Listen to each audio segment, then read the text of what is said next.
Hello, and welcome to Monday Night Therapy with John and Todd. Hi, Todd. How you doing tonight? I'm just doing great, John. Great weekend, It was a great and weekend. we had a blast. So We yeah, had a did. good It weekend. was. And It was. I went to Nebraska this weekend, and I went to all three baseball games. Should we talk about baseball? Should we just go right into the big news of the day? we got to go to the big news of the day. Heck, we had people that tuned in even before we came on the air. So I think we have to address, the elephant in the room and have some conversation. Wait, that's who we're going to talk about? Yeah. What were you thinking? That woman's shot putter that set Yeah, records and okay. that's what I thought we were going to talk about. We will I mean, get to her. We will get to okay, her. all right.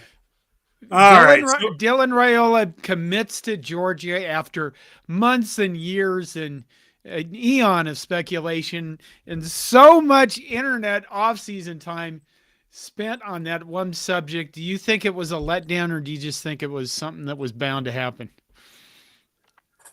I meh. I don't get into all of this um, hype and hullabaloo. I've said it 100 times or more that anytime that adults who are getting paid a lot of money start trying to figure out what the hell goes on in the minds of 15, 16, 17, and 18-year-old boys is stupid. And all of this hype that surrounds recruiting, in my mind, is a bunch of BS. Um, it'd be really easy to say that the only reason that Nebraska was in it with him is because of his dad's connection to the university. Yeah, I mean, it'd be pretty easy to say that. But that being said, kids also have their own minds. And who knows, maybe when little Dylan was a toddler, one of those little shavers when he gets into elementary school that he starts, figuring out sports a little bit. Maybe he was a Nebraska fan. Maybe he grew up a Nebraska fan. And so who knows?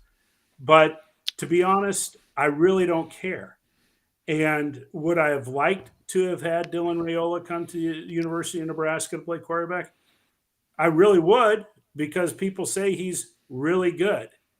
But there's other good quarterbacks out there, and who knows? In 2020, the winter of 2025, maybe Dylan Raiola jumps in the portal and ends up at Nebraska anyway.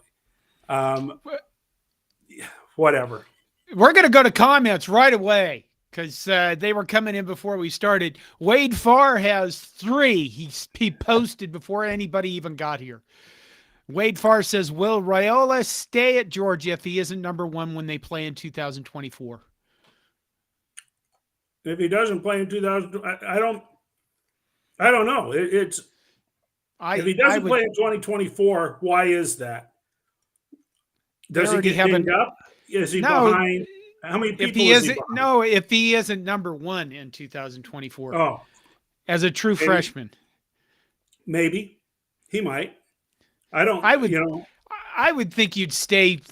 Yes, he'll stay at Georgia for a year. I mean, you're going to commit to a team. You're going to go to Georgia. They have already, I think, the number 6 quarterback out of the 2024 class. And I would think that you go to Georgia, if nothing else, to spend your first year getting the experience with a team that wins national titles. And then if you say, I don't think this is a good fit for me, then you go somewhere else. But you've experienced what it's like to be around people who are winning national titles in the 2020s instead of the 1990s. And you can learn a lot from the coaching staff, I would guess. I mean, Well, who knows? He's a young man. What was I doing when I was 18, 19? you know, here's the thing about it, though. You know, why does the number one quarterback prospect in the country go to the number one program currently in the country? Why does he make that decision? Well, he's either incredibly confident about his own skills and believes that he's going to be able to aspire to the starting quarterback role. And maybe in his mind, he recognizes that he may, have to take a redshirt year or something like that while he learns the system. If he truly wanted to challenge for the starting position his freshman year, then I'm not sure that going to the two-time defending national championship team would be the place that you would go. I don't know, because I don't know how good he is. Somebody in the comments asked, is he better than what we already have? Hell, I don't know. He's a high school quarterback. That's true. We have Jeff Sims, who has got, Division I snaps under his belt, who's been under fire, in games against quality competition. I don't recall seeing very many true freshman quarterbacks step out there under fire, and have a tremendous amount of success. From Clemson, that's with the Jaguars now. Trevor Lawrence, he did okay. Matt Hansen says, is Raiola a RPO style quarterback? No, he isn't. He's more of a pro style.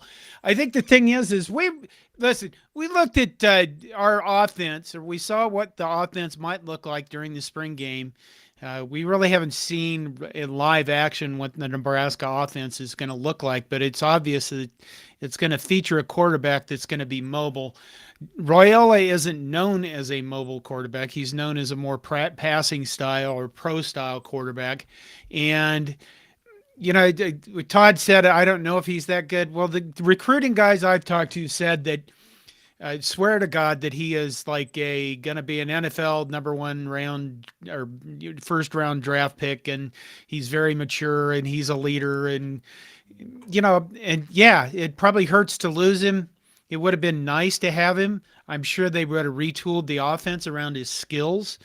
But, we'll see what happens in the future if he comes here or not. But Matt, no, he is not really a RPO style quarterback. I always have, it's like every week I have to learn how to run this comment system. Wade Farr asked, Wade Farr got all these questions in early. That's a hint to the rest of you guys. Wade Farr says, will Uncle be kept on or fired if the line doesn't get better? Well, if the line doesn't get better, he needs to be fired. I mean, yeah, that's true for everybody. Listen, I here's the thing about right now at this point in time for Nebraska football.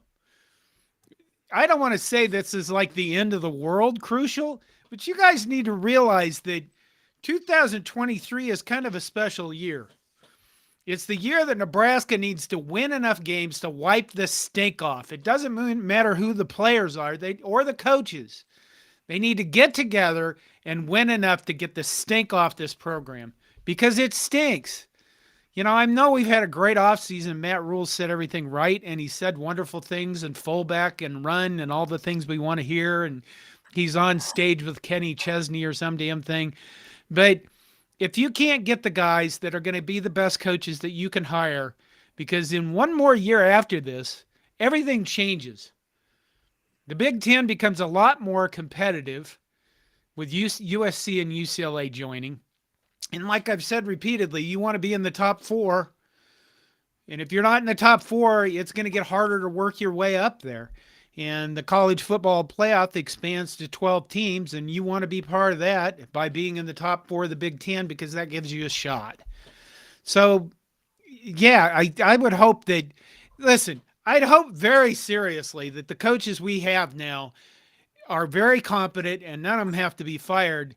But I also hope that Matt Rule doesn't look at a guy and go, well, he's a project, because we don't need projects. We need coaches that are competent. And I think that, there's going to be a big, I don't want to say a bullseye, but there's going to be a spotlight on, Donovan Raiola, the offensive line coach, that, because of what he's gone through under the guy we fired, that the offensive line was one of the worst in the nation. The tackles were terrible. The tackles and blocking, the offensive tackles. But do I think that there's a big going to be a big spotlight on him? Yeah, So I think regardless of whatever Dylan Raiola's decision was going to be, however that came out, Donovan Raiola probably has the toughest job on the coaching staff. he He does. the offensive line has to show improvement. I was listening on the radio the other day, and they were talking to Charles Thompson, Casey Thompson's dad, and he was very politically correct. Casey enjoyed his time, thanked the coaches, thought Charles Thompson said he thought his son got a fair shake, with Coach Rule, et cetera, et cetera. But when the conversation shifted a little bit to him going down to Florida Atlantic, a comment that he made was they have a very effective pass blocking offensive line. you know, and truth be told, it doesn't matter if it's Casey Thompson, if it's Jeff Sims, if it's Heinrich Harbert, or if it's Dylan Raiola, which it's not. We've got to have an offensive line that performs a lot better than what they have in the past however many years. That's got to happen. Husker Chuck says Georgia has two things we don't have: a good offensive line and excellent receivers. It could be that could change the season. Boom, bam, woof, we're there. One would help. Let's see. I had more. Minnie Hunt says, out of all the Raiola interviews I watched, he never mentioned Nebraska as a possibility. I believe he was giving us a courtesy because he's a fan. What do you think of that? Do you think that's it could be? I don't think you spend your time, honestly. I guess with the family involvement and the Husker legacy thing, but I guess maybe you do that because you love your uncles and your dad, and I don't know. That just seems far-fetched for me. When I was 17, 18 years old, I was about me, Todd. I never saw an interview with him. I read things. Right. But, the kid is at Pinnacle Bank Arena and he's leading cheers. He and some of his buddies are out at a baseball game at Haymarket Park, and they're doing the Go Big Red cheer. I don't disagree with what Minnie says. I kind of hypothesized maybe when he was a little kid and he was growing up because his dad went to Nebraska, maybe he was a true Nebraska fan. Maybe that's it. MK comes in with, given the Messiah complex we would have placed on Dylan here, is there less pressure on him at Georgia? I don't. Go ahead. I think it's a different kind of pressure. Would the expectations have been out of hand here at Nebraska? Yes, absolutely. Think about how what our expectations were for Adrian Martinez coming off of his freshman year. Do Nebraskans' expectations get a little bit out of hand? I think in some respects they do. Not always. I think there's a number of realists, but it's different. Yes, it would have been a Messiah type adoration here at Nebraska. At Georgia, the pressure he's going to feel is being the number one recruit going to the number one program in the country who already has some very solid quarterbacks on their roster. It's not like he's walking in to a program that's where the cookie jar is empty. And, on the flip side of that, the quarterback that won 2 national championships for Georgia was a walk-on. And the number of high-quality quarterbacks that have left Georgia is significant. You got one that's quarterback in the Chicago Bears right now that once wore a Georgia helmet. So, yeah. Oh, let's see. Alan Meyer comes in and says, without an offensive line, Dylan Raiola is mediocre. And until Nebraska gets a decent offensive line, they won't get a Dylan Raiola. That's probably, that's true. Let's just be honest. It really comes down. We have to win games. Like I said earlier, we need to wash this stink off this program. Now, I'm surprised M. Gaboski isn't here tonight because he did make some YouTube comments earlier today. I did my reaction video to Dylan Raiola not coming to Nebraska, and M. Gaboski, I kind of played it down because, I think 2023 is a huge year for us, and 2024 seems like so far away.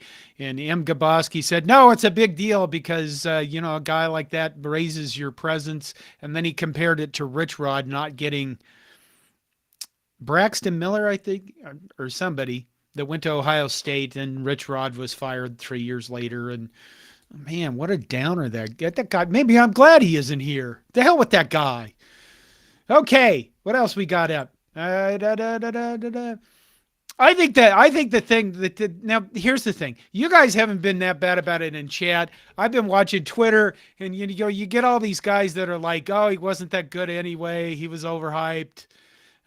All this stuff. How, when you face rejection and then you go, well, she wasn't that nice looking anyway, that's essentially what we do with this kind of stuff, which I don't think is a good idea, just because there is a chance he goes someplace and doesn't like it and doesn't fit and says, hey, I want to come back to Nebraska. I don't think you just turn away good players just because, they rejected you one time, or play them down because because of rejection. So that's my long way of saying, don't tweet negative things at high school football players that might come to Nebraska in the future. Yeah, if you want to tweet negative things, tweet them at Bobby Petrino. Yeah. Hugh Freeze. And yeah, Hugh Freeze. Some of the scum buckets, the true scum buckets. Yeah. I was trying to think of one and nothing came to mind. See how positive I am? Oh, my God. Wade Farr, again, earlier than everybody else. Who has Nebraska been looking at in place of Raiola? Do you know, Todd? I don't have a clue. I don't follow it that close. I mean, until the papers start, coming out with some of the lists, I am not a recruitnik. I know that some people were wondering, will the kid from Bellevue West that committed to Missouri, will he change his mind? Probably not. Again, he's a quarterback that, from what I read, he's a quarterback that doesn't necessarily fit what Rule's looking for. But then here's something to keep in mind. Perhaps the best homegrown quarterback in the past few years is a kid that was out of Gretna. And the previous regime did not give him the time of day. I know that Mickey Joseph, when he was named interim, he made a point to try to reach out to the kid. He'd already committed to Oklahoma State. Who knows? Maybe Oklahoma State, they're in really sorry shape with a quarterback down there. But maybe a year from now, the kid from Gretna is in the portal. And a lot of people think he's got a lot of tools. So is he a five-star Dylan Raiola? No. I guess we're just going to have to see. Stone Saunders is a guy that I think he tweeted "Go Big" right after Dylan Raiola committed to Georgia, and he is a 4-star recruit, but he's in the 2025 class. Yeah. What is it? Harrisburg, Pennsylvania. He visited Lincoln and talked to Matt Rule, and there you go. So Stone Saunders in the future. What do we got? We got 2 years of Jeff Sims or one? We're supposed to know this stuff off the top of our He's got heads. 2 years of eligibility. Well, there you go. There you go. So 2025, I think you want to find. I think the biggest problem when you look at this is we spent enough time on Dylan Raiola. We might have missed other top prospects, but I don't know. There's this thing where you say, oh my God, if you don't get the best recruits, you're never going to get up here. And then there's this other thing that says, we better have patience in trying to get up here because honestly, the guy we fired, and because we were patient and because we didn't really keep our eyes wide open, the honest to God truth is our program is, quite frankly, in the toilet. I know it's been a good off season, but my God, we haven't been to a bowl, and Kansas went to a bowl, right? Kansas. Okay, let's move on. Let's move on to happier things. One last thing. Yeah. I have to believe that Coach Rule and his staff have other quarterbacks in the class of 2024 on a list someplace that they have had conversations. I can't believe, as thorough as that guy has been in everything else that he's done, that he hasn't reached out and made some contacts with other quarterbacks. Um, Right. it doesn't make sense to me that, yeah, Fred Sacco kind of says it's here. I don't think he put all of his eggs in one basket, and with Dominic Raiola or Dylan Raiola. By the same token, he'll have to decide how high of a priority is bringing in a quarterback um, with that class. So Hey, Matt Hansen says they should get a mastodon Muppet for Herbie to ride. This is a good segue for me to show you guys this.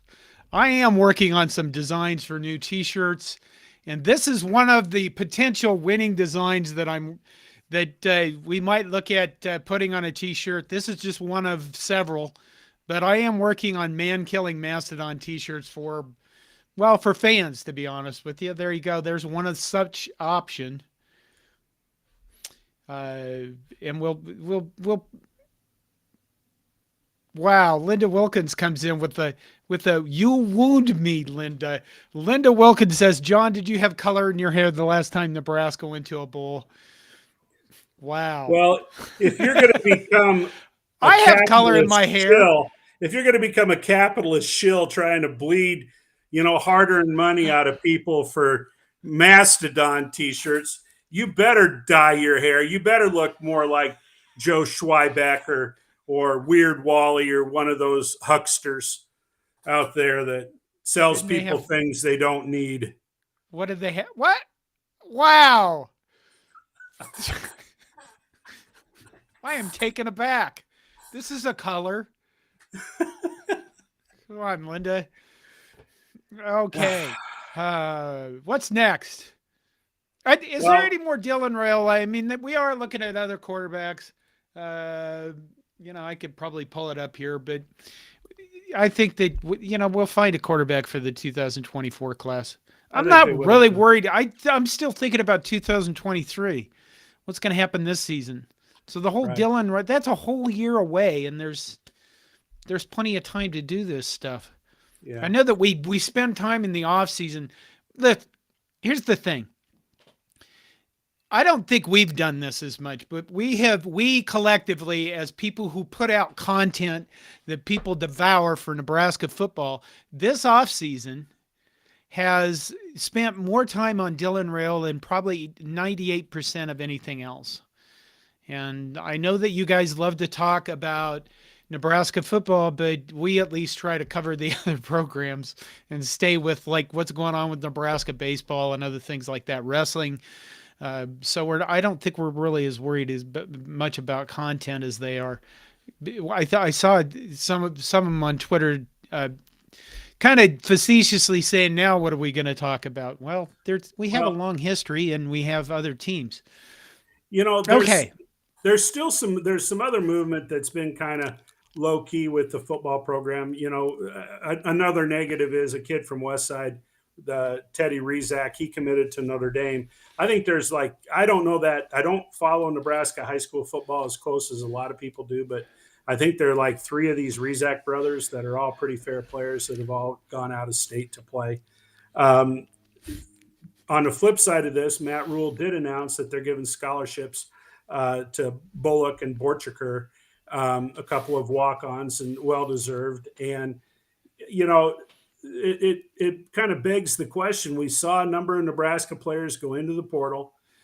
People were kind of doing math, and I think somebody at Coronation figured we were probably 4 or 5 guys above 85 scholarships. But I know that on one of the call-in shows, Greg Sharp indicated the other day that we are under the 85 scholarships. So that means there are some players that have moved on or are moving on that have not made that public at this point in time. So that leads one to believe that maybe they are going to look in the portal a little bit and see if they can pick up some other players. So, Do we want to move on to other sports now? yeah, better talk track and field. Big Ten champions. The men's. Here's the thing. Okay, you guys, a men's team at the University of Nebraska. Men's team. A men's team has won Athletes a Big Ten with championship. Testosterone. The men's track and field team won the Big Ten.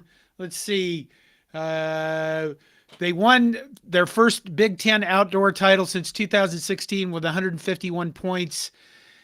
Minnesota was second with 122. Iowa was third with 120. So they actually, I don't want to call that an ass kicking because I don't know track that well, but that seems like a fairly dominant performance.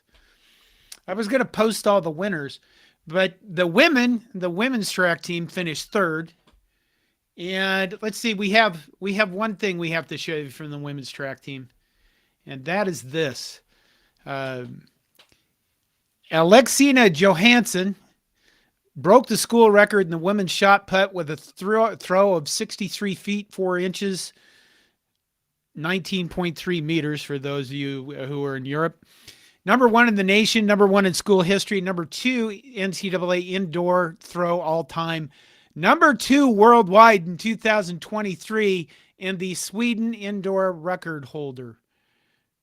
I hope that's from now. That is that is from earlier. I mean, that's putting it out there. 63 feet 4 inches. I mean, that's for a shot put. For a shot put, that's pretty damn good. I mean, that's amazing. And you know, Nebraska has, you know, the bread and butter with the track program the last few years have been throwers. And they have recruited athletes from all over the world that have come in, and they've done an incredible good job with the throws and the jump events and some of those types of things. So good on them. And, you know, it might be people might pay a little more attention to track and field with some of the athletes that Matt Rule is bringing on, because he's bringing on players that also indicate that they're gonna run track. So maybe a little more high profile for the track team. Husker in Hanover says, yes, it was a blowout for track and field. So there you go. That's kind of nice. You know, I guess this is not a sport where people are going to build their egos off our track and field team. And quite frankly, I was in Lincoln this weekend, and I read the Lincoln Journal-Star, wherever it is now, and it was buried on like page 18 or something of the sports page. They don't have that many pages anymore, but like page 4, which you kind of go, I mean, it's a championship. Come on. I know it's not as big a thing as football, but they deserve recognition. Let's see. What's going on here, Todd? What is with this Jace Wolverton who says, I'd totally place a bounty on John's rat tail? Where did that come from? It come from the comment section. Apparently it came from somebody else in your house. Is that what's going on here? Well, I didn't know that he cared enough to watch. Holy smokes. Okay, what's next? Let's see. Brian Bauer says, who didn't need Jarrah Speed, damn it? Well, you know what? I honestly, at this point, you know, is Jarrah Speed still around? No, I don't. I think it died with Joe Schweiback. Was there actually speed in it? Because, you know, back in the day, they used to sell that stuff and not think too much about it. I don't know that I ever actually saw a container of Jarrah Speed, let alone, you know, one of the actual tablets. I just shot Joe Schweiback, you know, holding that sucker up there. Husker Chuck says, can we put a leather helmet on the skeleton at Morrill Hall? That is a damn good question. I think that's a good idea. It is a good idea. And I'd like to comment about, you know, getting that Mastodon T-shirt over there to Elephant Hall. That's a good idea. Well, here's what's going to happen. I think tomorrow is the last day that The site I'm using will accept new designs, and then we're going to take what I'm going to pick as like the top 4 or 5 designs and put them up for public vote, and we'll see which one you guys like the best, and that will become the Man Killing Mastodons t-shirt. And we should move on to baseball now. Well, that was the highlight of my weekend, and It was. you know, little foreshadowing. Nebraska finally beat a team from Omaha on Creighton, so they avoided a total wipeout sweep against Creighton and UNO. And those midweek games just have been incredibly frustrating for me and fans. But John came down. He was thinking this weekend and took in all 3 of the ball games. Friday night was an absolute blow. 19-4. Nebraska just unloaded on Penn State. And then the next 2 games were a little bit closer than that. But Nebraska was in all of those. Hosted and we're next year for the season, so we're going to tell you the job of tailgate at one of the baseball games, the last series next year, and talk about to do something. We'll see if that can happen. Maybe. No, what did you think of the game Saturday, John? I just thought Saturday was almost perfect. You're breaking up pretty good. What did I? You know what? I had a ball at all the baseball games. I think you guys that get to go to this stuff are really spoiled because, I enjoyed it. I enjoy being at Haymarket Park. It's fun for me being around other Husker fans because I don't get out much, and it was nice being there, and it was nice. Yeah, the thing about it is, and I didn't really want to bring this up at the games, but it had been a while since I'd actually seen a Nebraska baseball team win in person. Because I had usually chosen to go to the games that I thought that we were actually, like when Nebraska was up here for the U.S. Bank Stadium games, I only had the chance to go to one, and I was the one that I knew they'd probably lose. I think it was Ole Miss, one of the top teams in the nation last year, and I think before that it was Rutgers in 2022, and I got to bring him back. It was Rutgers. The last time Rutgers played in Nebraska, we got swept, and Nebraska's baseball Sid was upset with me and blamed me for it. But it was nice to see us win. I was a little bit disappointed on Friday night because I wanted 30 runs. I did. I can't. I hate Penn State's baseball program. They don't try.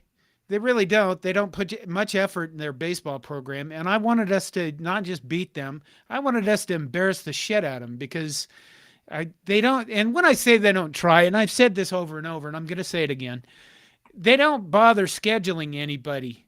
So they're one of those teams that when you get into, like right now, Nebraska's RPI, I think, is 101, as D1 baseball shows the RPIs.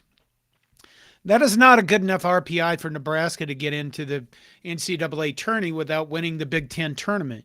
Now, is that all Nebraska's fault? Well, let's put it the other way. Is some of that Nebraska's fault? Of course it is. They lost terrible midweek games to really lowly rated RPI teams.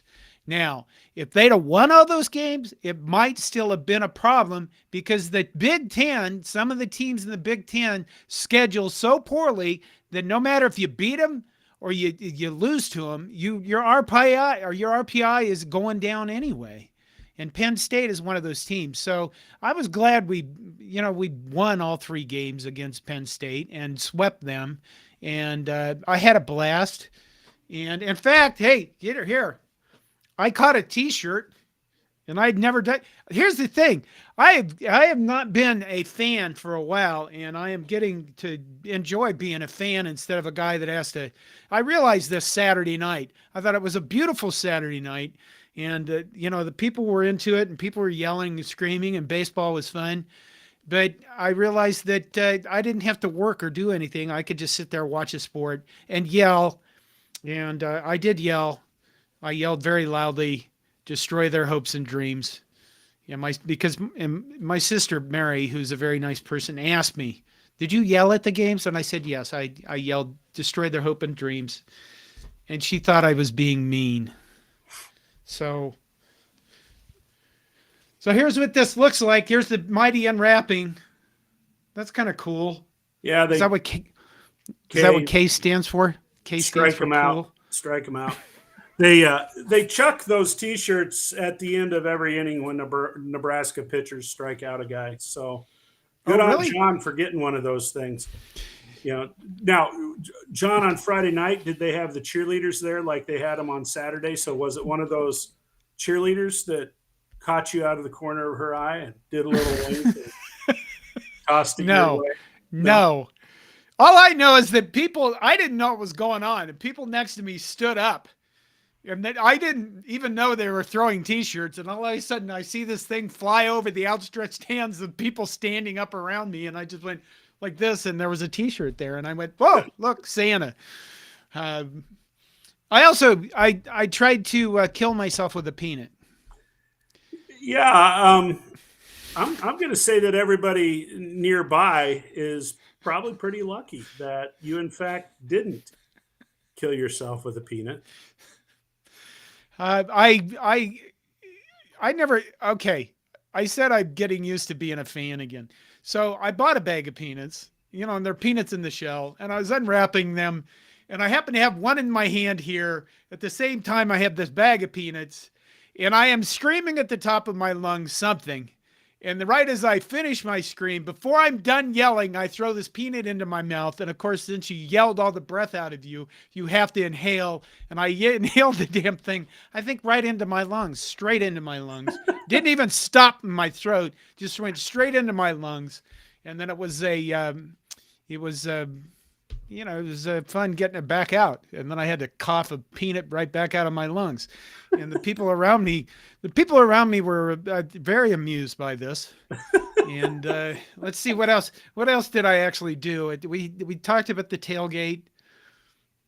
There was one of the things that happened was Max Anderson scored from second. Now that's not a big deal, but there was listen. I don't know if you guys have seen Max Anderson in person, but Max Anderson, if you took his baseball uniform off of him, you just saw him like walking around someplace, you go, well, that's kind of a dopey looking 15-year-old kid. And then he gets in a baseball uniform and puts on, gets a bat up, and he can do a lot of things. But one thing I don't think anybody thought he could do was tag on second with a sacrifice fly and make it all the way home. Apparently, the Penn State coaches didn't think he could do that because they challenged him leaving early. Penn State has a really good center fielder, and I forget his name. He made a lot of plays, but on this play, he made a running dive of a fly ball and caught it. Anderson tagged at second and ran home and beat a throw at home. And I guess Aaron said something about he didn't think Max could run that fast. So he knows more about baseball than I do, and he's at all the games. And I thought I'd bring that up. It was like Max Anderson was punching up his resume. When Nebraska gets a lead, they are incredibly aggressive on the base paths. And, they play small ball. They try to put the ball in play, hitting and running, hitting behind runners. They do an excellent job with that. Heck, on Saturday, Ben Columbus, who, hits the ball incredibly hard. I mean, I can't believe that guy doesn't have a bunch of home runs this year. But anyway, his first three at-bats were all sacrifice bunts. And if he had one more sacrifice bunt during the game, that would have been a Nebraska record for sacrifice bunts. Somebody had asked in the comments earlier, what's Nebraska's record? At this point, they're 29-20-1. But as John had said, it's that RPI, that's going to be the biggie. And it's again, it's I would have called Saturday night almost magical. Not because, I mean, there have been better games played. There have been bigger wins at the ballpark in at Haymarket. I can think of games against Texas and Creighton and Narain. I mean, there have been some amazing games there over the years. But the weather was perfect. There was no wind. Probably the biggest crowd of the season was there on that Saturday night. And Nebraska, including John, and Nebraska was clicking on all cylinders.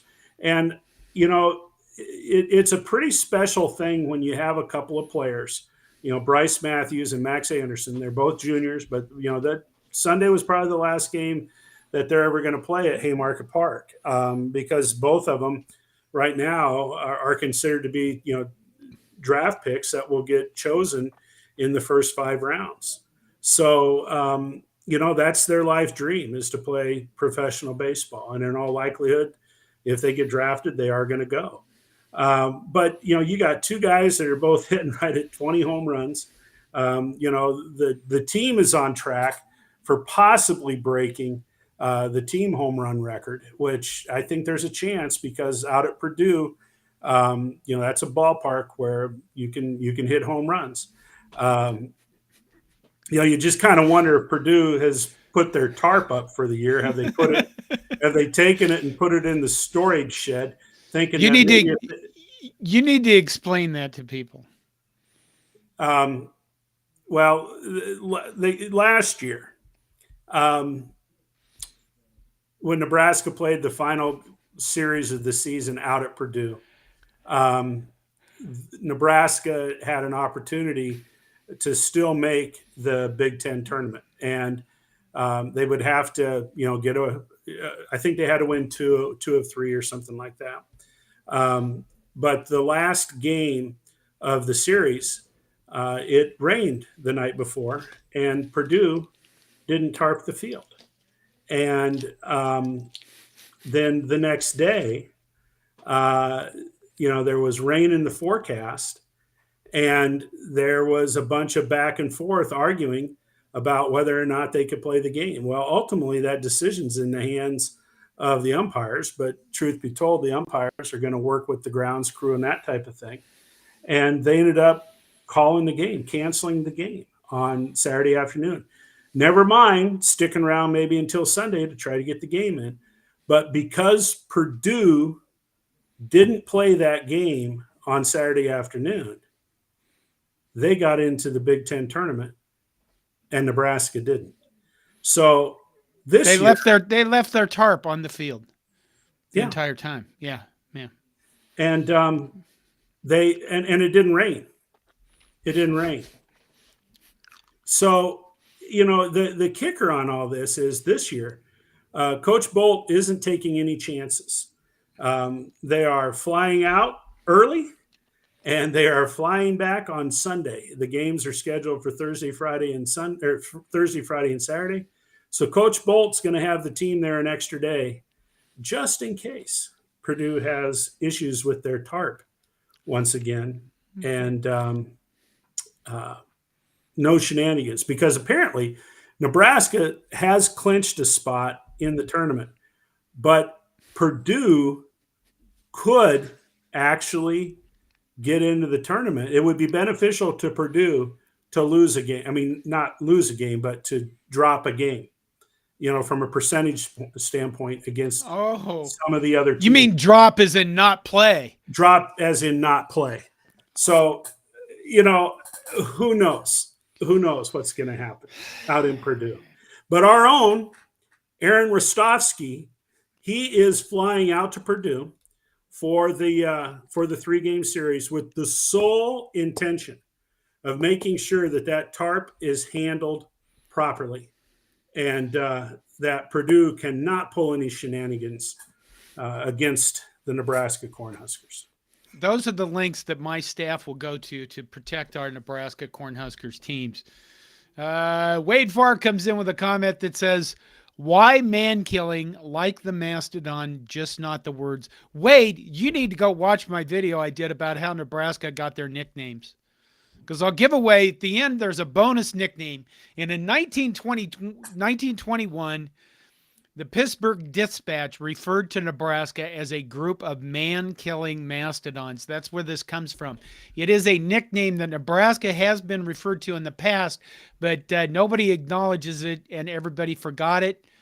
Let's go back to Alan Meyer for an earlier comment. He said earlier Raiola was a nice fantasy.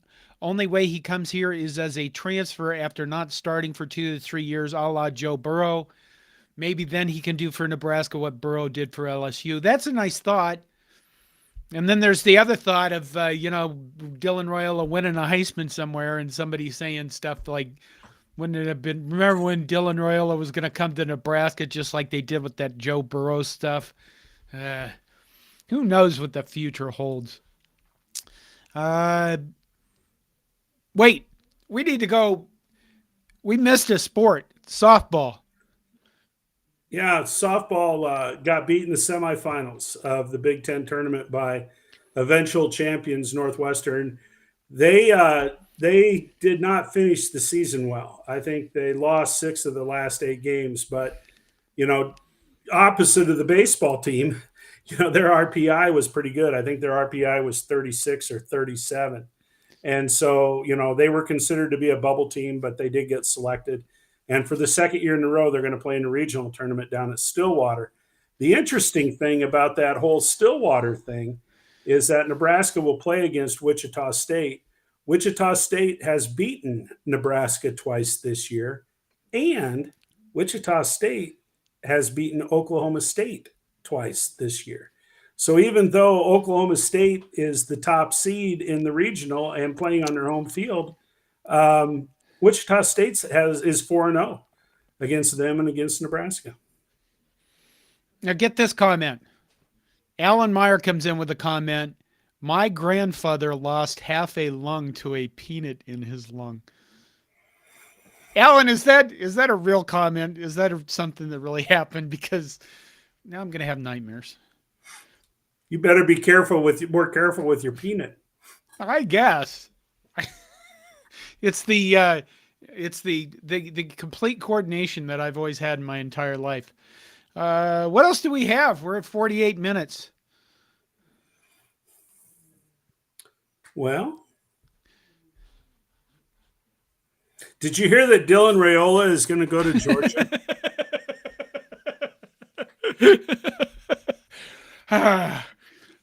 Let's see. Did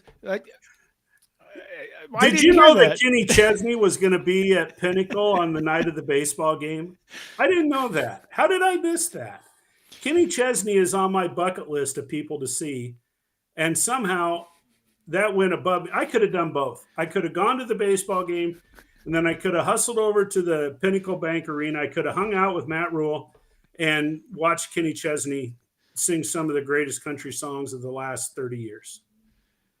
But is that seriously Kenny Chesney? I like Kenny Chesney. Okay. Yeah. I don't know any country singers that I could name that I would go, I'd go to a concert for that guy. Would you go watch Jimmy Buffett in concert? Yeah, I would. Well, Kenny Chesney's the country Jimmy Buffett. Okay. Let me clarify that. I don't know if I'd go see Jimmy Buffett. 20 years ago, I would have gone to see Jimmy Buffett. I don't know if right now I would have gone to see Jimmy Buffett. I don't know how Jimmy Buffett's doing, but I'm guessing all those margaritas have an effect on you after a while. Like you can't get up and go to concerts or parties like you're supposed to. Hey, we got some good ideas coming in here. Okay. The sellout of the volleyball game at Memorial Stadium. We touched on that a couple of weeks ago, but the more I think about the fact that, I honestly thought, I talked about it with you. Yeah, I think I'll go down and watch. That'd be fun to say that I was there. All along, I figured, if I decide that's that day to go down to Lincoln and go in and watch a volleyball game where maybe there's 40, 50,000 people, no problem getting a ticket. Holy crap. The fact that they sold 82,000 or however many, some odd thousand tickets to that volleyball game is absolutely incredible to me.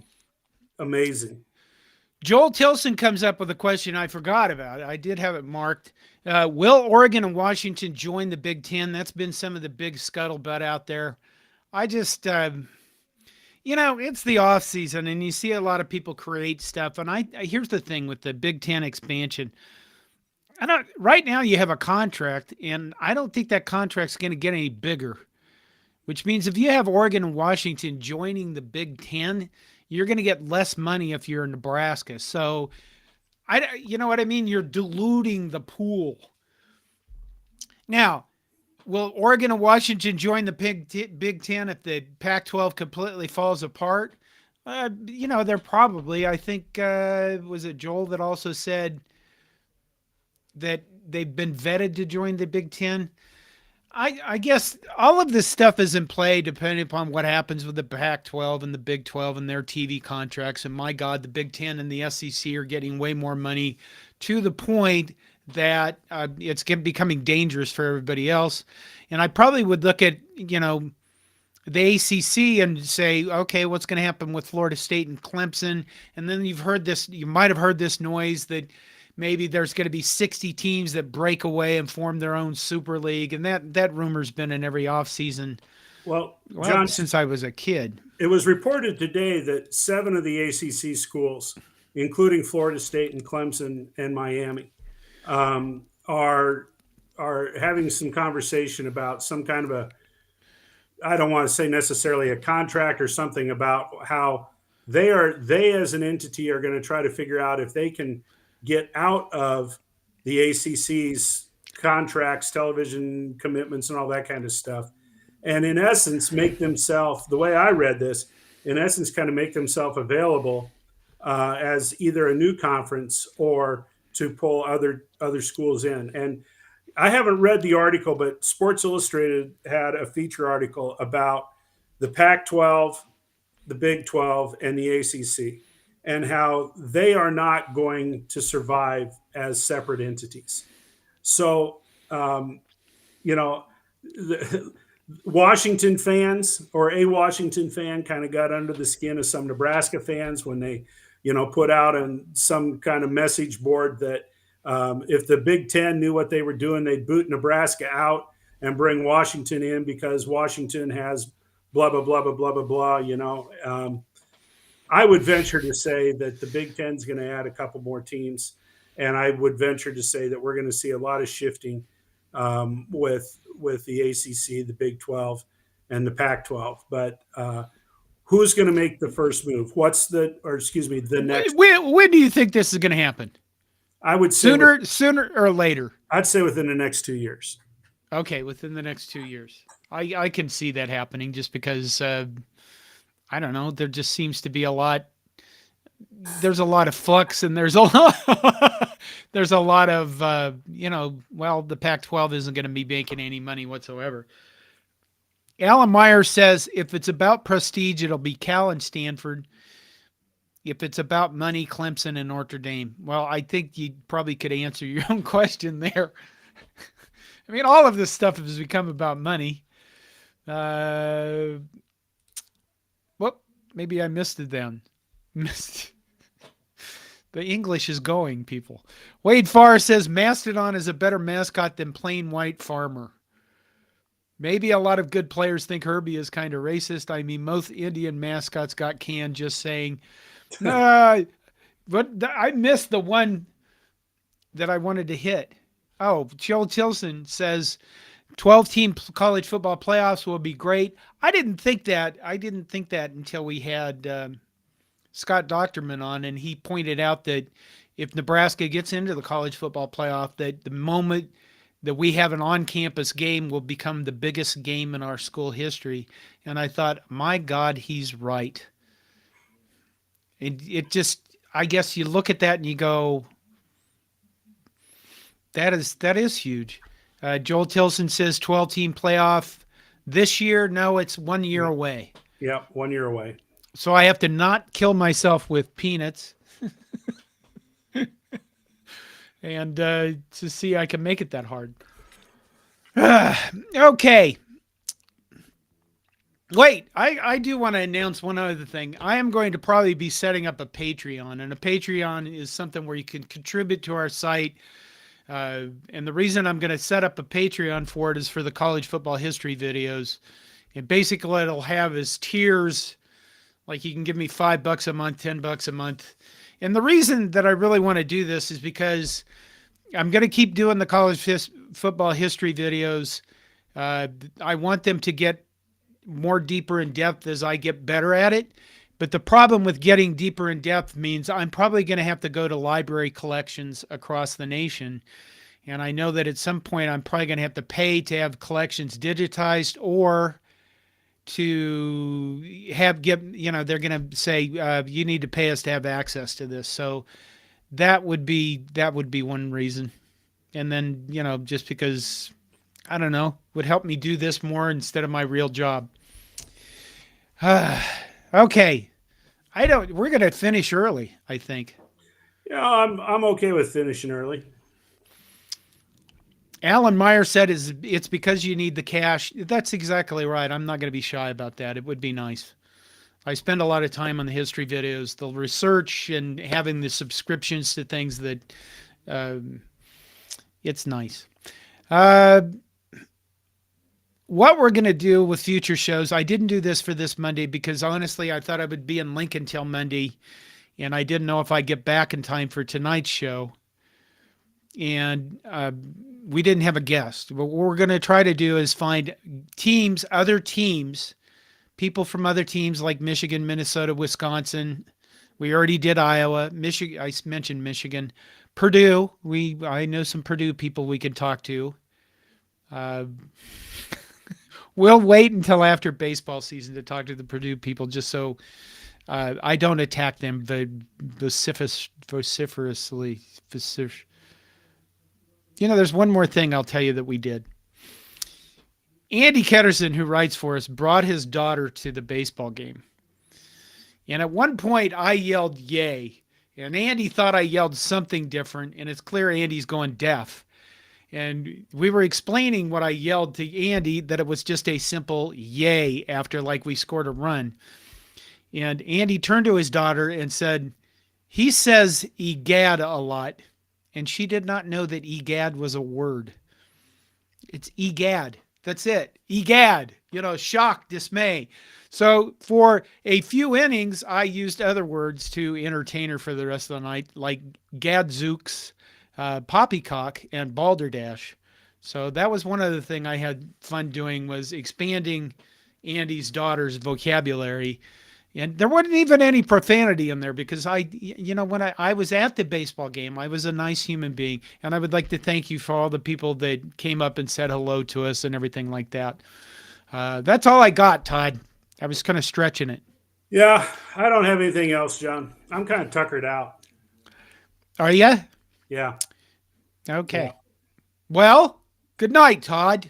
Good night, John.